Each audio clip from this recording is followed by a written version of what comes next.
បាទសូមអនុញ្ញាតគ្រប់បាទក៏ដូចជាជំរាបសួរពុកម៉ែបងប្អូនយើងទាំងអស់គ្នាណាបាទហ្នឹងហើយសូមស្វាគមន៍មកកាន់កៅអីតម្រុយឆ្នោតជួនបាទ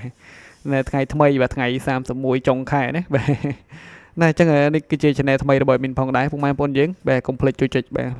subscribe និងជួយចុចបើកសញ្ញារូបកណ្ដឹងមកកាន់ channel របស់ admin ម្នាក់មួយផងណាបាទអញ្ចឹងពុកម៉ែបងប្អូនយើងទាំងអស់គ្នាបាទកុំឲ្យពុកម៉ែបងប្អូនយើងបាទរងចាំយូរយើងមកតាមដាននៅតម្រុយថ្ងៃថ្មីយោតែម្ដងទៅណាបាទបាទអញ្ចឹងសម្រាប់ថ្ងៃថ្មីណាបាទថ្ងៃថ្មីថ្ងៃ31បាទសម្រាប់ពីរលេខ admin ក៏បានឲ្យពុកម៉ែបងប្អូនយើងបាទគឺមានដល់ទៅ4គ្រាប់ណាបាទបាទគ្រាប់ទី1គឺ admin ឲ្យពុកម៉ែបងប្អូនយើង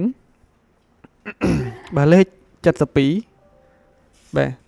មកគ្រាប់ទៀតគឺ admin ឲ្យពុកម៉ែបងប្អូនយើងនេះបាទ05បាទគ្រាប់ទី3របស់យើងផងដែរណា admin ឲ្យពុកម៉ែបងប្អូនយើងបាទហ្នឹងហើយ admin ឲ្យបាទ38បាទបូករួមនឹងគ្រាប់ចុងក្រោយរបស់យើងបាទបាទគឺអត់មានឲ្យលេខបាទ91ណាបាទអញ្ចឹងសម្រាប់ពីរលេខយកទៅផ្សងសំណាងកុំភ្លេចបាទចាក់គុណត្រឡប់ឬក៏ឡើងមួយលេខចុះមួយលេខផងមកពុកម៉ែបងប្អូនយើងបាទហ្នឹងហើយដូច72ហ្នឹងបាទឡើង73ឬក៏មក71វិញណាបាទហើយសម្រាប់គុណត្រឡប់ហ្នឹងដាក់ហៅដូចជា05មក50គុតបាទ05ត្រឡប់ចុះត្រឡប់ឡើងណាពុកម៉ែបងប្អូនយើងបាទបាទអញ្ចឹងសម្រាប់3លេខណាបាទ3លេខគឺ admin ឲ្យពុកម៉ែបងប្អូនយើងបាទ725បាទហើយនឹងមកគ្រាប់ទៀតណាបាទមកគ្រាប់ទៀតគឺ admin ឲ្យពុកម៉ែបងប្អូនយើងណាបាទ384ផងដែរបាទបាទអញ្ចឹងសម្រាប់3លេខយកទៅផ្សងសំណាងណាពុកម៉ែបងប្អូនយើងកុំភ្លេចបាទចាក់គុណត្រឡប់ផងមកបាទ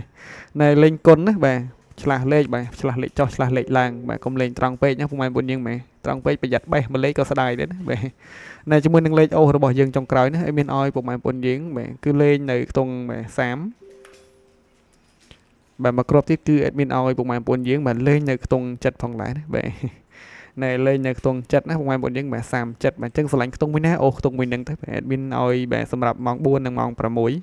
បាទហើយពុកម៉ែបងប្អូនយើងអាចយកទៅលេងបានម៉ោងផ្សេងៗទៀតក៏បានដូចគ្នាផងដែរបាទវាមិនជាតោះខុសមិនជាមានបញ្ហាទេណាបាទណែអញ្ចឹងពុកម៉ែបងប្អូនយើងបាទ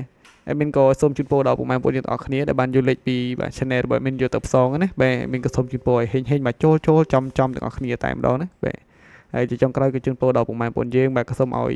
បាទរកស៊ីបាទចេះតែមានចេះតែបានណាបាទលុយចេះតែចូលចំណូលចេះតែកើនគ្រប់ពេលគ្រប់វេលាផងដែរបាទធ្វើដំណើរទៅណាមកណាមិនថាចិត្តមិនថាឆ្ងាយបាទក្នុងខេត្តឬក៏ក្រៅខេត្តក្តីបាទក៏សូមឲ្យជួបតែសុខភាពទាំងអស់គ្នាផងដែរបាទបាទអញ្ចឹងសម្រាប់តម្រុយថ្ងៃថ្មីបាទពុកម៉ែបងប្អូនយើង admin ក៏សូមបាទគ្រប់លាណាបាទចាំជួបគ្នាជាមួយនឹង admin នៅវីដេអូថ្ងៃស្អែកបន្តទៀតបាទ admin សូមអរគុណសូមគោរពលាផងដែរ